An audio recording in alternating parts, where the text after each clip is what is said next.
Hello, everyone. Happy Sunday.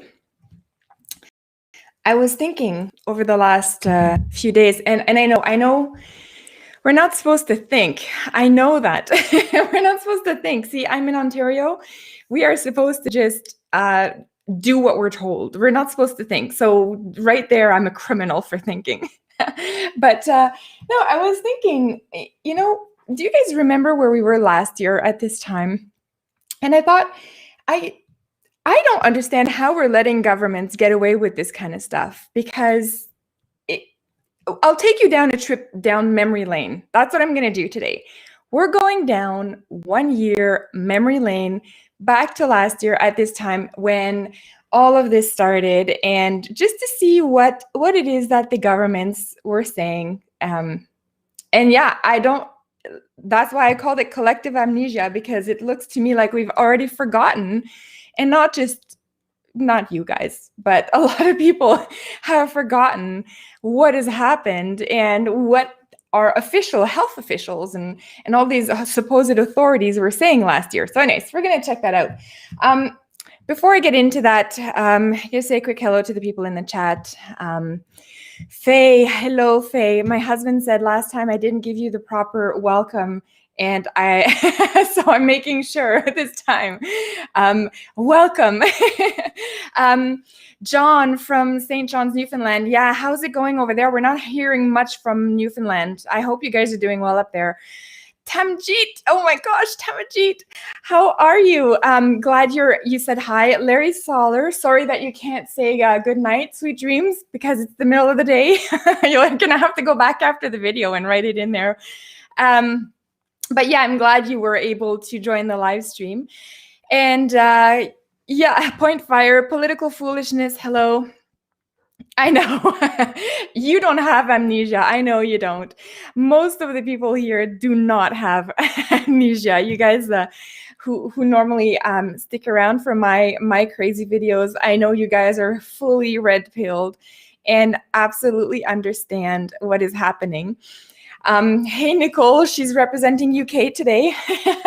Hope you guys are doing well in the UK. That's not a fun place either. So John's saying that he also has some travel restrictions in Newfoundland. So yeah, it's killing everything, to be honest. But anyways, okay.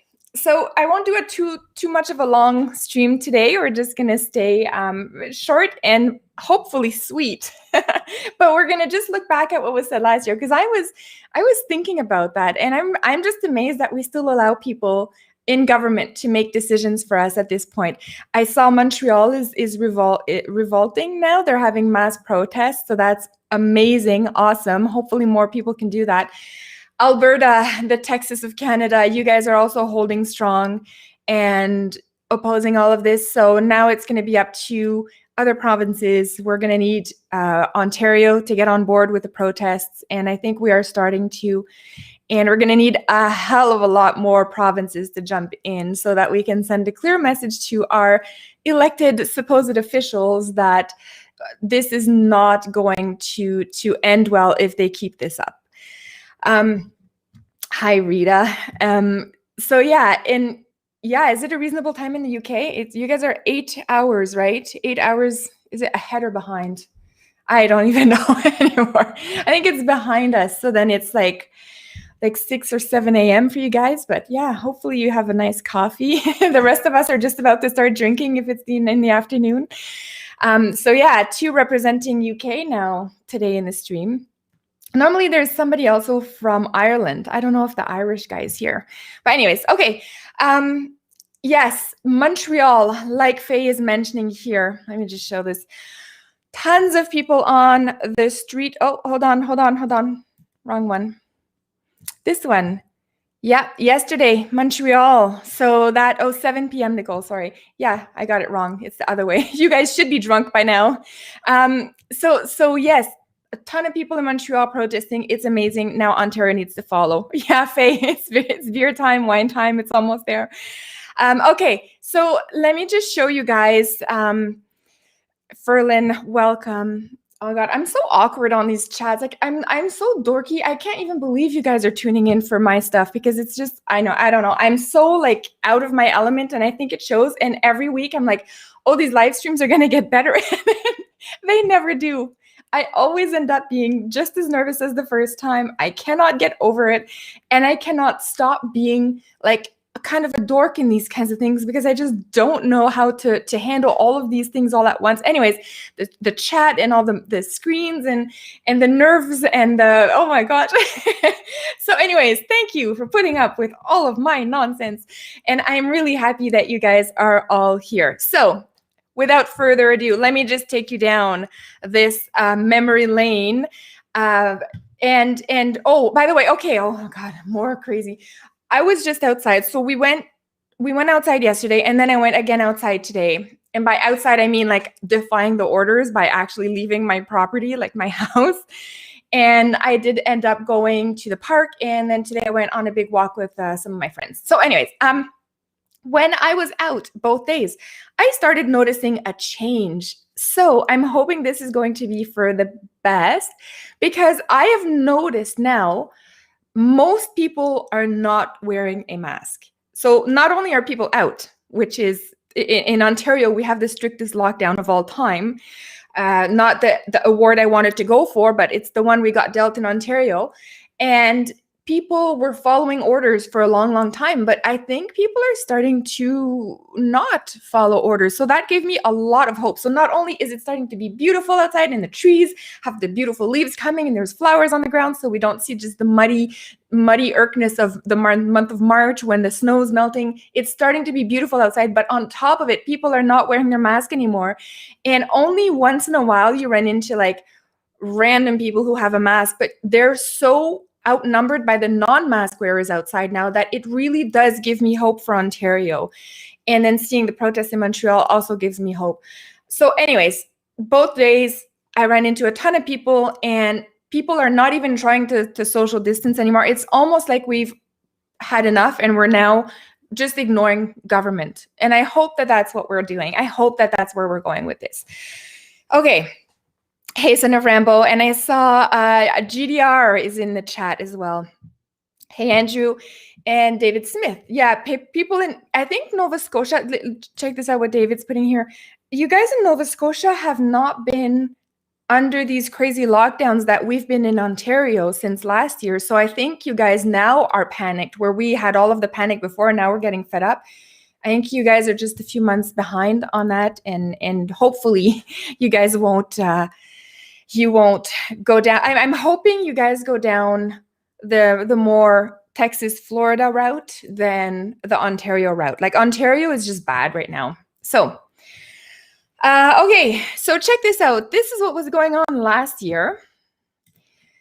In here, coronavirus risk remains low in Canada despite rising cases. So I don't know if you guys remember when for about a month last year in 2020, between February and March, they drilled us into our brains that the risk is low. The risk is low. We kept hearing that the risk is low. I remember logging on to all of these live streams that they were doing, the government was putting out there. And every time, every province after province, the federal government would go, the risk is low. People don't panic. It's all good. Like, don't you worry about it, right? So that was the first kind of wave of messaging. So these are the official health authorities saying that. You see here, Patty Heju. And then there was, everybody said it. So the ministers in every single province went on record saying, you know, it's low. Don't worry. We've got this. Now, I remember seeing in here, I think it's in this one that there was I had to restart my computer, so I lost everything I had saved, but I'm going to try to find it back. But they said, oh yes, right here, check this out, guys. You're going to love this. Okay, so this is in this article where the risk is supposedly low because they have no way of assessing and understanding anything.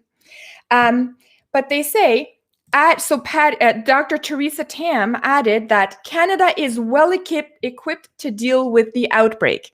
So check out this bunch of nonsense. In March 2020, they are telling us that they are well equipped to deal with this outbreak. So no problem, don't worry. The risk is low and we're well equipped to deal with this outbreak.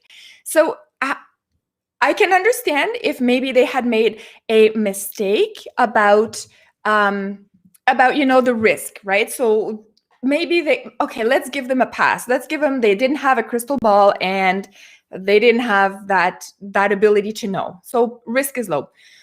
But Theresa Tam still came out and said Canada is well equipped to deal with the outbreak. Okay, so that you are in charge of all of this. You're in charge of health, and you are telling us that you're well equipped. That means you knew that you had everything. This was a blatant lie, because even before the pandemic, we're not equipped to deal with normal healthcare in Canada. I know that the people in the US think that healthcare is wonderful in Canada, but you've got to get that out of your heads. Those are lies that are being pushed on to you by your Democratic Party down there, because they want to give more socialism to America. They want to give you the gift of socialism, and they're pretending like everything's going well in Canada in order to accommodate so that you accept the gift of socialism. It is not good. Our healthcare in Canada before that was terrible. So the fact that she even said that proves that they're either lying or they just don't give a crap. They don't care. They're pushing their agenda and they don't care. They're going to say what they need to say from a political standpoint for you not to panic and listen to them. So that's essentially what was going on. Okay, so then right after they were telling us for a month, a few weeks, the coronavirus is low, the risk is low to Canada, don't even worry about it. Then they moved into this. Do you remember that? Do you remember when they went in and said that it's racism and it stigmatizes Chinese population to talk about coronavirus, let alone recommend closing the borders and stuff like that? So that was the next thing. So all of our leaders in Canada started tweeting out how, there it is. I'm concerned about, this is again, Tam, I'm concerned about the growing number of reports of racism and stigmatizing comments on social media directed to the people of Chinese and Asian descent related to COVID. And this is Theresa Tam doing this, and okay, whatever, Theresa Tam.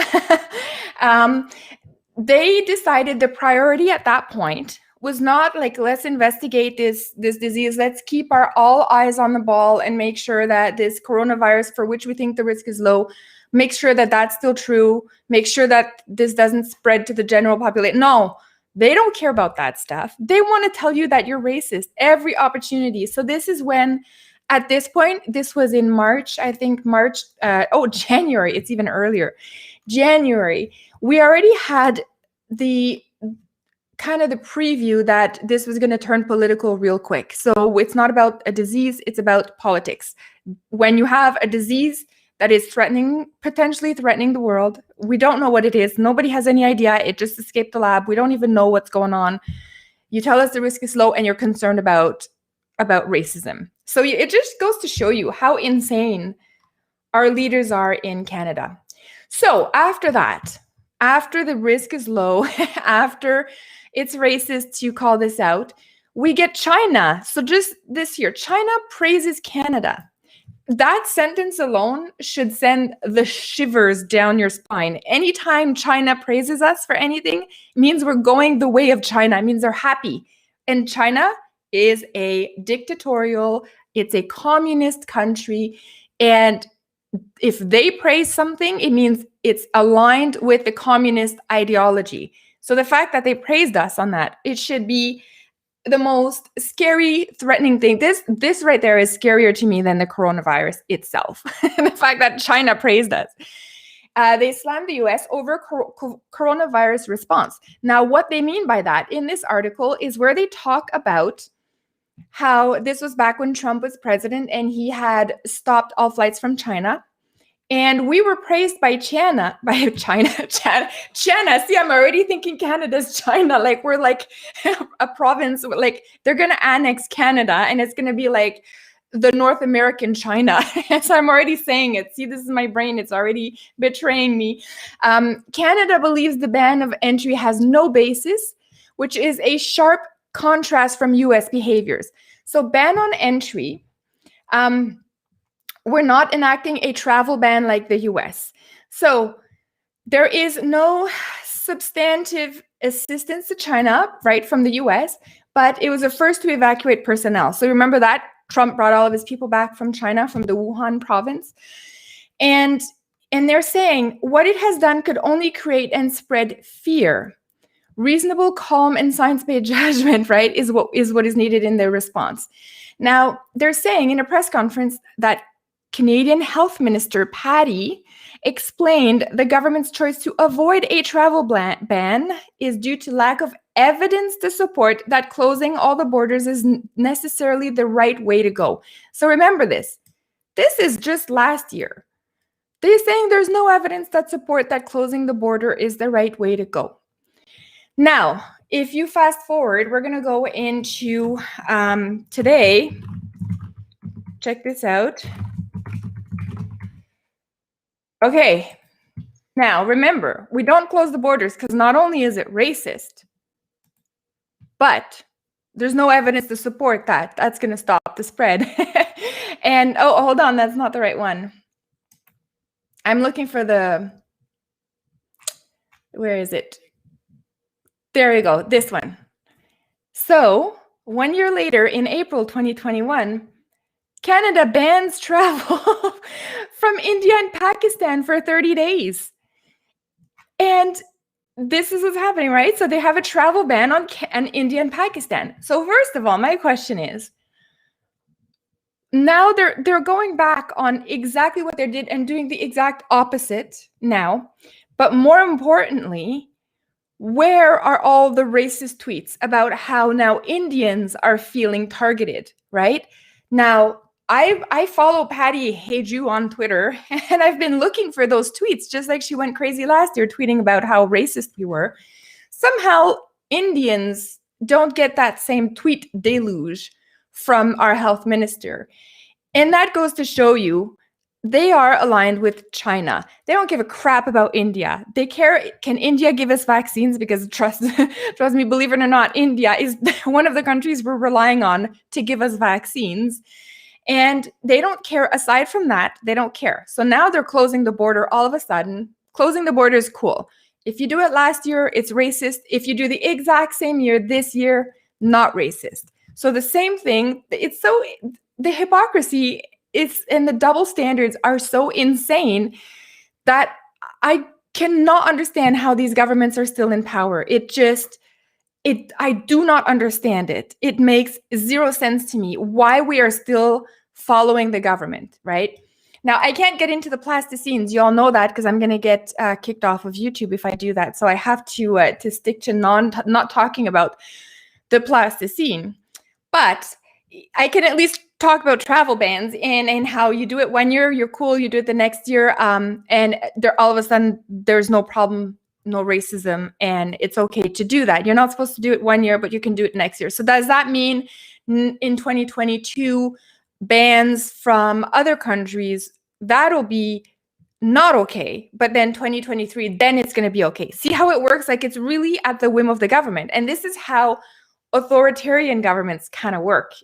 They do that. They do whims. Like, it's like, okay, well, today we think this, and then tomorrow the exact opposite, and you're expected to follow along. Never know where you stand. It's okay. They've basically given themselves the rights to remove your charts of freedom, right? Because now it's under the emergency.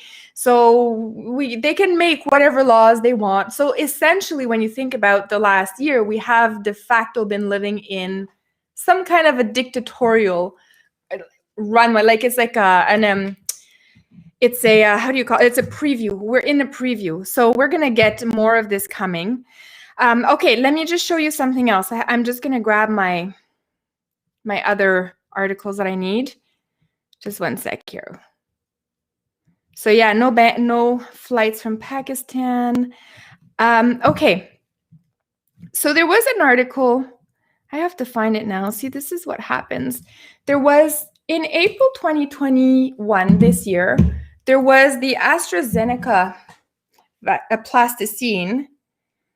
They said, Ontario said, let me see if I can find it, guys, because there was something where they said they can't give it to people under 40 because it's been recalled, right? So I'm just going to see if I can find it. Seneca. Vaccine recall Canada. Okay, let's see if we can get that.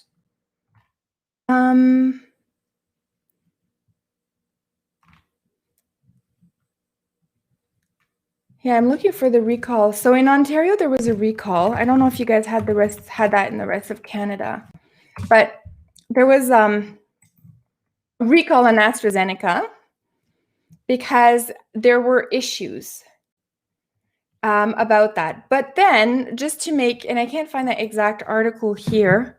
What is it called? I'm going to find the other one. So there was the recall, and then Ontario decided to lower the age 2 weeks after that recall. So it's really funny. I'm going to show you this. So this was just 2 weeks ago on April 18th. So Ontario to lower age eligibility for AstraZeneca vaccine to 40. So before this, oh my gosh, that's a scary face right there, will be offered to individuals 40 and over in pharmacies. So this is after there was a problem with that, and they were recommending, see the Nazis here? And I don't know if you guys saw the live stream on Wednesday where I talked about this group, the National Advisory Committee on Immunization. They literally call themselves Nazi. So it's NACI. And when you hear them talk, they'll say the Nazi, the Nazi. I shake my head. I shake my head every time at the idiocy of the people who decide on these things. And maybe it's not even by mistake. Maybe they're actually doing this on purpose, trying to warn us of how close they are to the actual Nazis. But it was only available to age 55 based on recommendations. And then it was because of the rare blood clots. So, and of course, I really hope that this stream won't get taken down because I'm literally reading from a left side article. This is, look, you can see, this is CTV News. This is not anything in the conservative world. This is left-leaning. So, the Nazis recommended to pull it away from administering this to people under 40. And 2 weeks later, I can't find the original article. I'm sure if one of you guys try to search it, you'll find it. It was like from the end of March 2021, the article that came out. And it was, they're pulling back and not recommending that this gets passed on to people under 40. 2 weeks later, Ontario is like, yeah, we're going to lower the age of eligibility. So what happened? Did you guys just do a new batch, or like, was it a mistake? Like, nothing. We're just supposed to essentially shut up and believe, right? So it's just absolutely insane what's been going on. So within a year, we've managed to do so many crazy things. Go back on our initial word, decide to do the exact opposite within a matter of weeks, impose these insane measures. And in Ontario, we've got the most insane of them all. And Doug Ford is actually pretty proud of himself on that one, patting himself on the back. But we had all of this within a year, and I think people are starting to get fed up, but I'm like honestly shocked that it took a year to get us here. How was it a year? Anyways, okay, I'm going to read it a bit in the chat here. I see St. John is in the chat. Hello. And Old White Guy and Tasaniko. So, yeah, exactly. No need to panic. Somebody said on my stream last time that they find it really annoying that the Restream chat is on the window here, but some people really like it. So, what do you guys think? Can you put let's see, put one in the chat for me if you want me to keep this chat overlay on the screen, or if I turn it off like this, right? If you like seeing what other people are seeing right on the screen here, go ahead and put a 1 in the chat right now, please. And I will assess if I try to keep it or not. I don't know what's the best. I know some people can read it at the bottom of your app. It depends on which app you're on. I know if you're on YouTube, it's easy on the bottom. I don't know, and D Live as well. But once I start streaming on Okay, awesome. Okay. Once I start streaming on Odyssey as well, which I'm going to bring in soon, and Rumble. So as soon as those have the streaming platforms, I'm going to include all of them. I don't know how it's going to be on there. So that's why I've been leaving the chat overlay on here. So yeah, I know. It's easier to just watch the screen and see it right on there. Plus, my face is a little bit smaller, so you don't get like too much of my face in the camera. So, but yeah, okay. So yeah, it's just I don't know. I don't know what's gonna go on. I have a feeling things are turning now. Like I can, and it's based on a feeling, of course. So it's terrible. Like who bases anything on feelings in the real world? You're supposed to base it on facts. But since I'm not a leftist, but I just based on what I'm seeing outside when I went out this weekend, it's a huge difference. So the last time I kind of really went out, like I go on a walk every once in a while, but normally I go early and I don't see people. So this time that I went out, and because it's nicer outside, so many people are abandoning the mask and the social distancing and everything else that the government's trying to tell us to do. So that gives me a lot of hope. And even just in February, so before they closed the schools in Ontario, which are probably going to be closed for the rest of the school year. So essentially all of this school year was a write-off. What a waste. But anyways, when I would drop off my son at school, my youngest, he would, all the parents, every single other parent at that school was wearing a mask except for one other family. We became friends with that family. We knew them before, but we became friends with them because we understood that they were more thinking like along the same lines of us. And we don't find a lot of people like that in the real world. Like I saw so many masked people.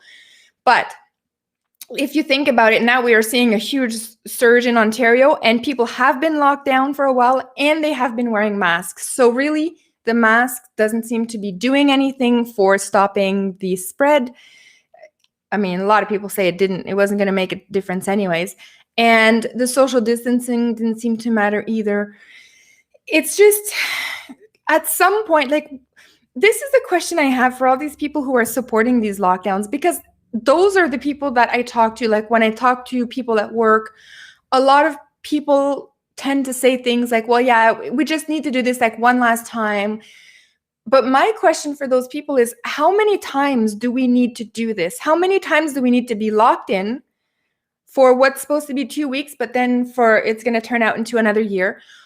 What if we have this attitude that the lockdowns are totally cool and we go with it, and we're locked in for another 2 years? What I'm trying to understand essentially is, what's the cutoff on this? What's gonna be the determining? Oh, that was my knee cracking. Did you guys hear that on my super mic? I think you did. Anyways, what is it gonna take for those people to say enough is enough? Is it gonna be like a 2 year? Is it just when they realize that the governments are politicizing all of this? What is it going to take? Quebec is fed up. Quebec has seen they were under curfew, right? Which is insane to have a curfew in a time of peace for a virus is absolutely insane. I don't understand what scientific data did Quebec, or maybe it's just Montreal that was under lockdown curfew, but what was the science or the data that showed, oh yeah, if we have a curfew, this is the evidence that it's going to help reduce the spread? What is it like? But anyways, we have a lot of problems coming our way now. I don't know if you guys, we were lucky. We knew the price of lumber was going to go up because last year we started looking at fixing up a few things in our backyard. And there was a mini bump in the price back then. So what we did last year is when we decided we were going to need lumber to do a whole bunch of gardening in our backyard. And my husband said, let's just buy it now because next year's price is going to be insane. And it turns out he was right. And we are so happy we bought it. But now I think it's 3 or 4 times the price. But the lumber, that's just the start. There is nothing stopping from this inflation, the printing of money. It's going to go widespread to everything. And I don't know if you've noticed this, but they are starting to prepare us. So the big places like Costco, and Walmart, those guys, the big guys, if you don't think they got some kind of an incentive from the government to go along with this, I don't know what else I could do to convince you. The governments are definitely working with these companies. And here's my thing, and it's not conspiracy theory, but it will be deemed by the overlord at YouTube. But this is what I think they're doing with all the prohibiting from buying certain things and items that they deem non-essential. So right now, if you go to Costco, if you go to Walmart, or any of the big box chain stores, you're going to see rows of things that are they're there, but they're not available for you to purchase, because supposedly only the only essential things are allowed to be bought. This is the preconditioning of your brain to be accepting of the future shortages that are coming. So they are doing that now to prepare you in the future for when you actually go to Costco and there is no more of that specific section. They're preparing you for that. So with all of the inflation and everything, it's going to be very hard to do this. Now, if the government starts to set the price on things, it's going to be even worse. And I really hope they don't go there, but I have a feeling based on the recent budget that they are going to go there. They are going to start fixing prices on things to make things affordable for all Canadians, right? You can just picture Trudeau saying, we want to make this affordable for middle-class Canadians. And that's what he's going to do. And if he starts doing things like fixing the price on things, we're done. Like, Canada will officially have entered the communist state, the point of no return, essentially, where from that point on, that's when we're going into communism. And right now they're preparing the groundwork. It's like they're building the foundation to build the house of communism on in the future. And I'm not even joking about it. That's how, if you've studied the history of communism and how it's been rolled out in countries, it's absolutely the same way that they're doing it now. They start with, this is going to be free, this is going to be free, and this is going to be free. So now they've introduced the CERB, and they've introduced within that new budget even more payroll help for small businesses to be able to keep people on payroll. So basically the government is subsidizing businesses. So that's one step towards socialism/communism. I'm going to use socialism and communism interchangeably because I've spent so many videos explaining the difference. I don't want to do it again today, but we're going towards communism.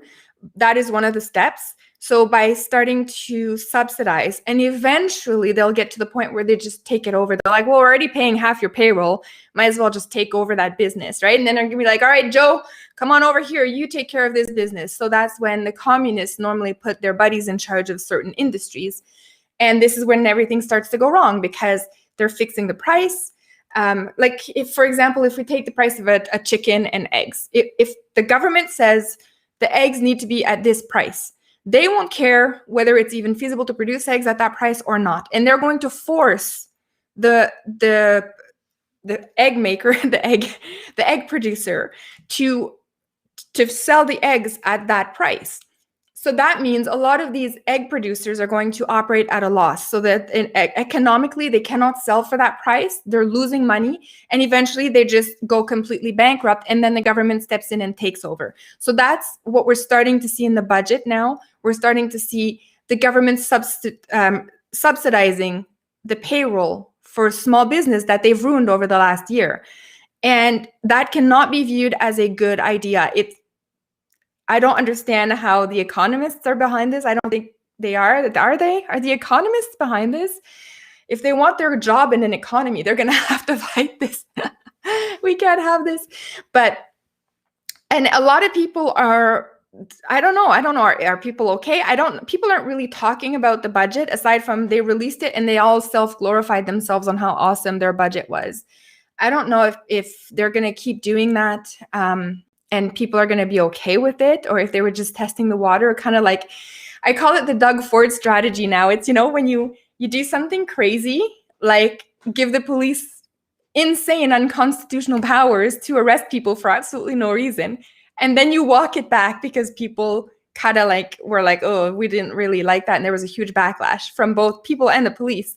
So that's like the Doug Ford strategy, right? So I wonder if the budget is kind of a bigger version of the Doug Ford strategy where they're trying to just throw it out there, see how far we can take this communist state into Canada, and then see, right? And you remember Trudeau when he said, I can't remember his exact words, so I'm kind of paraphrasing him here, but he said how he admires the basic dictatorship of China. Like, that dude wasn't joking. He actually admires it. And you can see he's been admiring it so much that he's been replicating it within Canada over the last year. He has used this pandemic as a way to implement more stricter measures that are similar to what's going on in China. So our communist, oh, my little dog wants to come in. Hold on, I have to get her. Just 1 second, guys. Hi. Yes. Oh, okay. I'm still in the live stream, baby, okay? Yeah. Oh. Okay. This is the dog that wanted to come into the stream, guys. She's 6 pounds. This is Junebug. I don't know if you guys can see her. Look at this, oh, my Junebug. Okay, here, lay down. Baby, can you close the door for Mom? Sure. Thank you. What can I first say something? Yes, you can do one thing, but you gotta hurry up. Mommy's in the live stream. I'm like actually live right now. Come on, what do you want to do? I can hear you. Yeah, they can hear me. They can probably hear you. You gotta be quick, baby. You gotta be quick. Oh, sweetie, they can't see you if you do that. They won't know what's going on. All right, guys, my kid is in the background there. My dog's on my lap. So the Trudeau government is going to use this pandemic to do a bit more of the communist style dictatorship here. So we're not going to see the corruption Venezuelan style. A lot of people have been comparing Canada to Venezuela, and I think we are the next communist state. However, I think China is going to be more of the model that we are going to be emulating. And I'm really concerned about all of these like the Chinese military that was here. That's one thing that I'm really worried about that. Why are they needing to train here? They're trying to train for cold weather. I don't know. They have cold weather in China. I don't know what's going on with that. But I am really concerned about that. So yeah, it's just, I don't know how the Montreal protests and myself going outside and seeing that there's less and less people wearing masks and following orders is really giving me hope. And I hope that that is going to be enough pushback for what it is that we need to do. And hopefully people seeing that, other people who were mask wearers are going to start to maybe ease up on the crazy of the mask and everything else that has been going on so that we can stop this. I think we still have the option, if we act now, to stop this whole thing, this whole COVID nonsense that's been going around. Look, the disease is just going to be a disease. It's a virus. It's going to spread, right? But what's more alarming really is the Trudeau government virus, which has been using this to bring in more and more socialism into our country, but the Chinese style one. You guys saw Bill C-10. I'm sure by now everybody knows about Bill C-10, where they're trying to, just in case you haven't seen it or you're not in Canada and aren't following this, it's the one where they're trying to limit or arbitrate what people like me put on the internet. So, and you guys as commenters as well. So basically it would be under the CRTC privy to decide, what it is that I'm supposed to produce in terms of YouTube content. And you can bet you they're going to say I'm supposed to produce none. I shouldn't be on here. But that is a Chinese imitation law. And that's just the first step. Bill C-10 is just the first step into this. It's going to become the threat of imprisonment and the eventual imprisonment of people who don't follow that, right? So if I keep going on YouTube, they're probably going to give me a fine and a warning at first if I keep coming and making these kinds of videos. And then it's going to be imprisonment after that. So if we actually become that kind of Chinese-style government, the imprisonment is likely to follow within about 2 years after this law has been passed. So it's just, I don't know if Canadians realize that that's what's going on. And we really need to stop it. We can't just be sleeping anymore at the wheel. I know a lot of people are, and it's kind of discouraging because you're like trying to wake people up and just people are okay with all of this. I know a lot of us aren't, but I think we are starting to wake up and we are going to be pushing back against the government, and we need to push back hard and fast. It's sad. It's sad that that's the Canada that we live in today, but unfortunately, we were dealt this hand, and we need to make sure that we actually fight it. So Bill C-10 is the start. Imprisonment's coming next. Costco is priming you to accept the food shortages that are coming and the supply shortages. So, and they're making you line up outside their door. So you have to line up, and there's going to be things you can't buy. So when you think about it, we're kind of already in a pre-socialist state right now. We're the testing ground. We're trying to see what can we do, right? So it's the government, and this is the same government that I was showing you at the start of this stream, the same government that says, hey, 1 year, let's mock people who want to shut down the border for security reasons, but then the next year, let's make sure we shut down the border for security reasons. It's the same people who flip-flop about absolutely everything. The mask is not necessary. Oh, the mask is recommended. Oh, now the mask is mandatory, right? This is our health officials. These people have absolutely no idea what they're doing. And the fact that we are letting them do this now, I gave them a year. Like, they had a year pass to see what was going on, but they have clearly demonstrated to all of us that they have no idea. A year into the so-called emergency where they threw billions, is it billion? How much money did they throw at this? I don't know. I don't even remember how much money they've thrown at this. But the fact that they've thrown all this money at it, and we're in an even worse state than we were before, after throwing all of this money and jeopardizing the economy for the next, 10 years, 20, maybe 20 years, they have zero clue what they're doing. And we should absolutely not listen to them at all. We should just do whatever the heck you want. So here's what I'm doing. First of all, I am doing whatever the heck I want. I don't give a crap anymore. But it's, I'm trying to divorce myself as much as possible from the government. And that means not rely on them for anything. So I understand the government under socialism could come and take my property. I get that. But for right now, I'm trying to make sure that I'm as self-sufficient as I possibly can. It's not easy in this day and age, but I'm trying, right? So we're doing things like gardening here. We're learning all sorts of skills that are going to carry us into how to deal with if there's a crisis at the hospital and there is no hospital anymore, or you have you have some kind of an injury, but you just don't want to go to the hospital because the level of care won't be there. So you just decide to care at home. So we're training in all of that kind of stuff right now. And I think that's probably the only thing I can do at this point as I watch Canada devolve more into socialism. We'll see what happens as the next year comes up, but I don't think it's going to be very good. Oh, my son is telling me that he's watching me on YouTube. My 6-year-old. He's such a sweet boy. He's very interested in YouTube, so that's why he keeps trying to come into these streams. But yeah, so we'll see what the next year holds. But honestly, if by next year we are not back to normal, it'll be our way to recognize that we have officially crossed into Soviet world or the Chinese dictatorship world, and Trudeau will be I think Trudeau's hoping to be the prime minister of the new province of China in North America, which is Chinada. I don't know how we're going to call it, Chinada.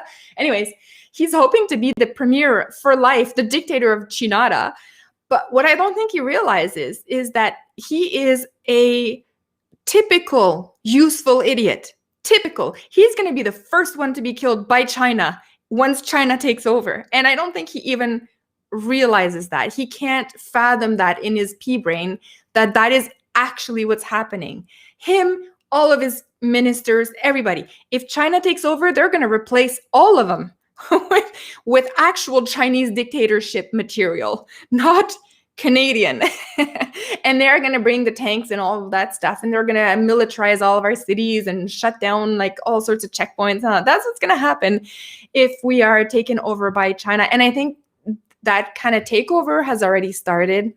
So we'll see where that goes. But anyways, I'll just check in one last time on the comments before I log off from this stream. And then I'll let you guys go and enjoy the rest of your communist day. Oh, sorry, I meant the rest of your beautiful Sunday. But yeah, Alberta's, I don't know if Alberta's trying to separate. I don't know where that thing is at. We'll see what happens with those guys. But Alberta is kind of the Texas of Canada. It's the only province with balls at this point. I'm hoping they turn it around over there, and that the rest of us look at that and decide to change based on that. Hey, Scott McLean. Happy you're able to join. Haven't seen you in a while, Scott. I hope everything is good. Oh, Maple. Yes, big shout out to you, Maple. Maple is the guy with the weird Russian acronym. I just call him Maple. But anyways, longtime subscriber. Love you, Maple. Thank you for finally catching a live stream and staying. I don't know if you were able to tolerate me for more than a few minutes. But yeah, yeah, I see there's a lot of stuff about Alberta, and yeah, I don't know. I don't know what's going to happen. I know you guys are talking about that in the chat. It's going to be tough for Alberta because they won't want to stay in Chinada. Chinada. I'm starting to like just say it now, just instead of just thinking it. It's just Chinada now at this point. But anyways, okay, guys, enjoy your Sunday, and don't wear your mask if you don't have to. I shouldn't be giving advice. YouTube's going to get me. And my dog wants to go outside now, so I'll let her go. But I will also let you guys go. Thank you so much. I love you all, and I'll see you guys in the next time.